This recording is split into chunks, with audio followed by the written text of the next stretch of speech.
warahmatullahi wabarakatuh. Baik, kita mulai kuliah pertemuan pertama mata kuliah MCDM, Multi Criteria Decision Making, atau biasa juga disebut MADM, Multi Attribute Decision Making. Multi attribute decision making atau multi kriteria decision making ini merupakan discrete decision problem yang meliputi dua atau lebih konflik kriteria atau objektif. Contoh-contoh persoalan MCDM misalnya memilih pekerjaan, kemudian memilih sebuah kamera, atau memilih karyawan baru.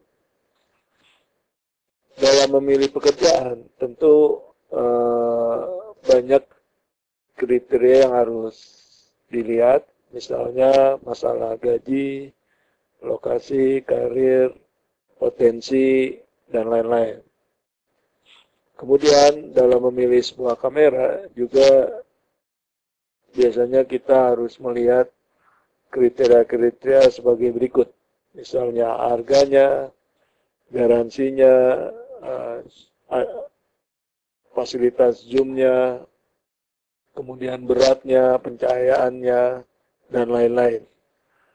Dalam memilih karyawan juga harus dilihat beberapa kriteria, misalnya pendidikan, pengalaman, personality, dan lain-lain. Oke. Saya lanjutkan metode MADM atau MCDM. Salah satu teknik MADM yang paling terkenal adalah AHP atau Analytic Hierarchy Process. Saya lanjut. Ya, materi yang kita akan bahas dalam AHP ini adalah yang pertama example atau contoh-contoh, kemudian masalah pairwise comparison, kemudian normalisasi, kemudian konsistensi, dan terakhir kita melihat skornya. Oke, saya lanjutkan. Model scoring multi kriteria kita bisa gunakan untuk menghitung bobot rata-rata suatu dari skor ya, dengan formulasi seperti terlihat di pointers.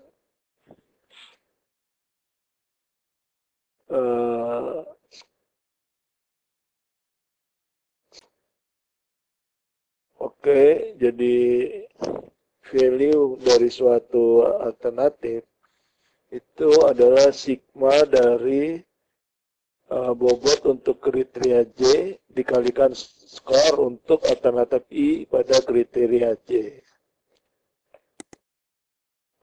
Oke, saya lanjutkan. Skor atau rate tiap alternatif pada tiap kriteria. Kemudian tentukan bobot kriteria mencerminkan tingkat kriteria kepentingan relatif. Nah, itu langkah-langkah dalam menentukan scoring dalam suatu multi kriteria.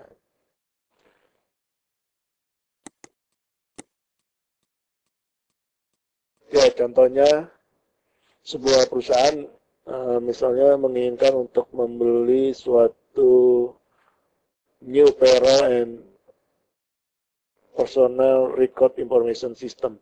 Jadi perusahaan ini akan membeli software, kemudian di pasaran atau di dunia sistem informasi ada 3 sistem yang tersedia, yaitu sistem X, Y, dan Z.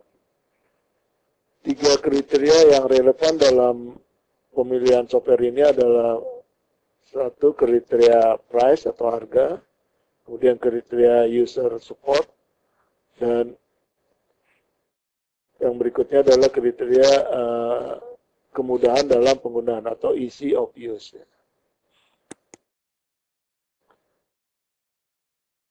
Nah, dalam metode AHP, langkah pertama adalah kita melakukan pairwise comparison. Langkah satu di dalam HP ini, kita akan meng-create suatu matrik di mana tiap alternatif di dalam tiap kriteria kita akan lakukan perbandingan secara pair atau perbandingan berpasangan secara pair. Kemudian dalam melakukan pairwise comparison itu ada 9 nilai yang akan kita gunakan. Yang pertama adalah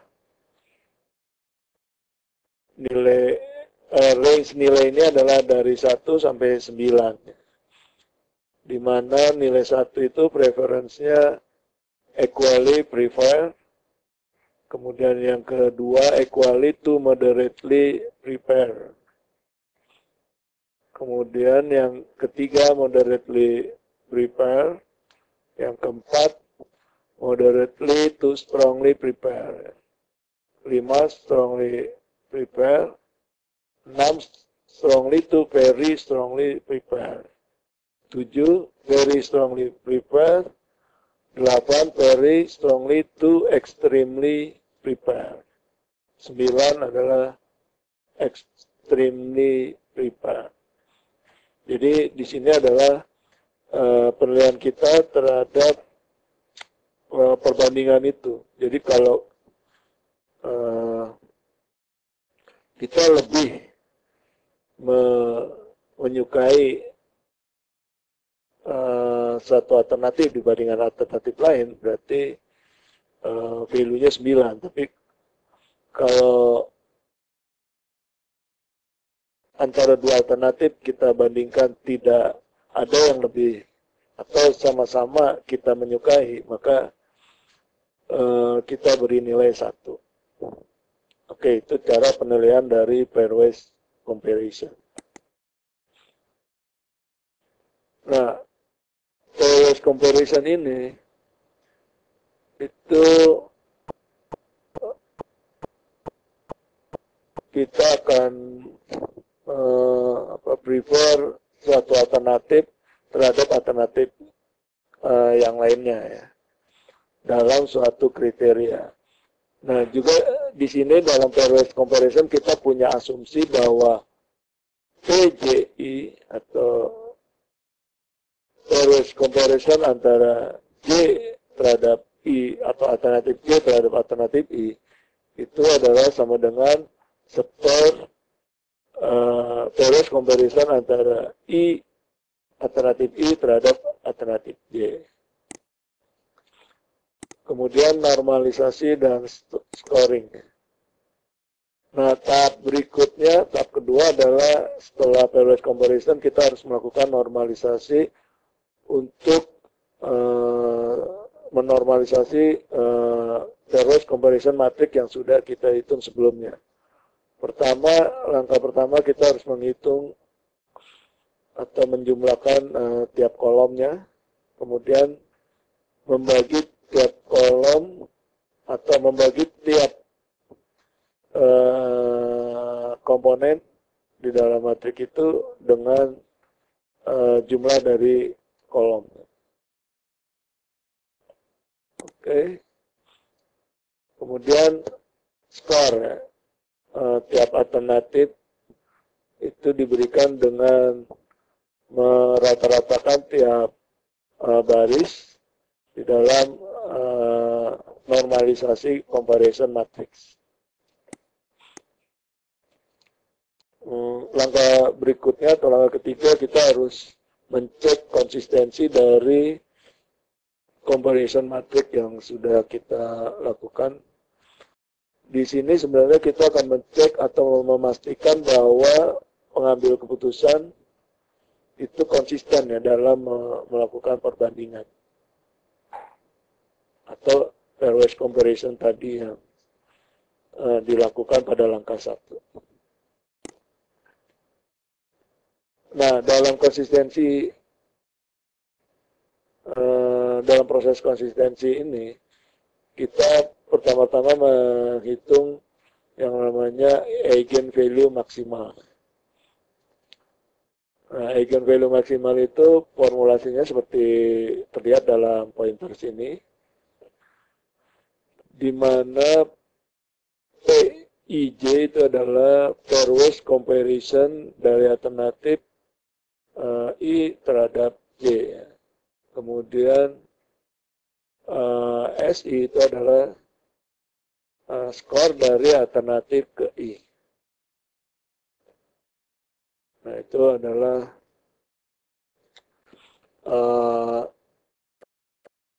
lambda, itu hasilnya adalah atau sigma dari PIJ dikali SJ itu adalah lambda atau eigen value maksimal. Lambda maksimal atau eigen value maksimal.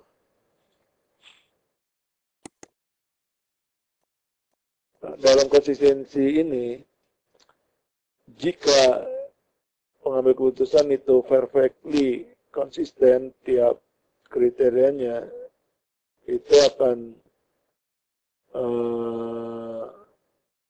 artinya nilai eigen value-nya adalah equal dengan atau sama dengan jumlah kriterianya pada alternatif tersebut.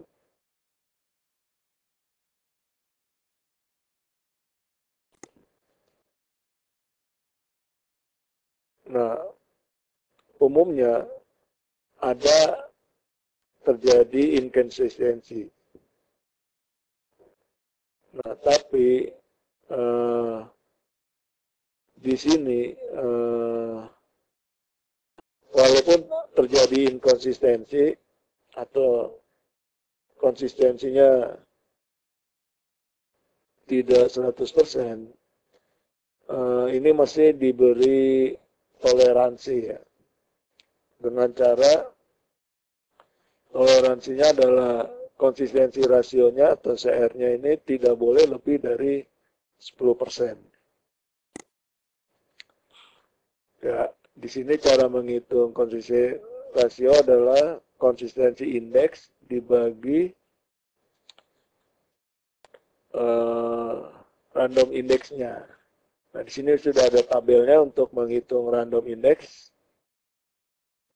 Misalnya jumlah alternatifnya 2, random indeksnya 0. Jumlah alternatifnya 3, random indeksnya 0,58 dan seterusnya. Kemudian konsistensi indeksnya Anda bisa gunakan formulasi lambda max kurangi n ini adalah jumlah alternatif dibagi n minus 1.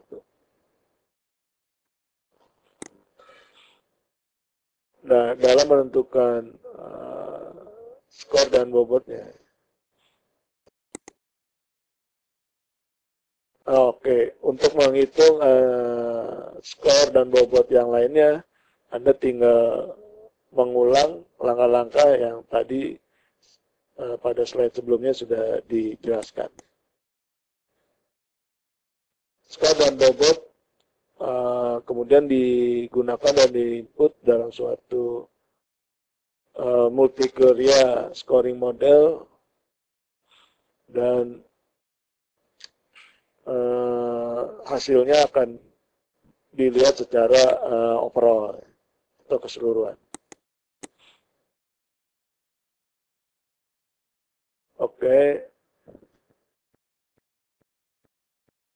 Ya, jadi semua proses yang tadi kita ulang untuk kriteria yang lain juga.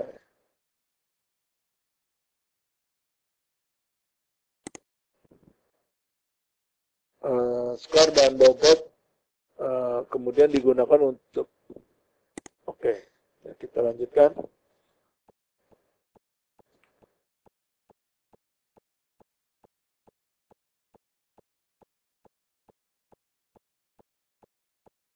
Ya, jadi AHP ini sebenarnya memformulasi formulation dari suatu pengertian intuitif dalam suatu problem yang kompleks dengan menggunakan suatu struktur hierarki. Jadi kita memodelkan atau menggambarkan suatu intuitif atau pengertian intuitif dalam suatu hierarki struktur. Kemudian memungkinkan decision maker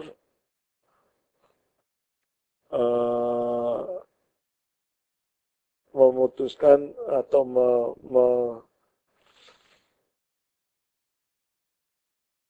melihat suatu problem secara atau problem multi atribut decision making ini secara visual di dalam suatu hierarki. Nah, sebuah hierarki itu paling tidak mempunyai 3 level. Yang pertama, fokus atau overall goal itu pada atau tujuannya itu ada pada level paling atas ya. Kemudian level keduanya itu biasanya kriteria atau atribut. Nah, ini adalah posisinya di level middle atau level kedua, dan yang terakhir di level bottomnya atau level paling bawahnya adalah alternatif yang akan kita lakukan perbandingannya. Oke, ini contoh soal misalnya kita akan melakukan atau persoalan multi kriteria decision making problem dalam menyeleksi mobil yang baik. Gitu. Jadi pertama adalah tujuannya adalah menseleksi best car atau mobil terbaik. Kemudian di level kedua atau middle levelnya ini ada 4 kriteria, yaitu price, kemudian MPG itu tingkat keiritan mobilnya, kemudian kriteria ketiga adalah comfortnya, tingkat kenyamanan dari penggunaan mobil tersebut, kemudian kriteria keempat adalah style dari mobil tersebut. Nah, dan pada level ketiga atau level bottomnya, di situ ada 3 alternatif mobil yang akan dipilih, yaitu mobil A, B, dan C. Baik, sementara saya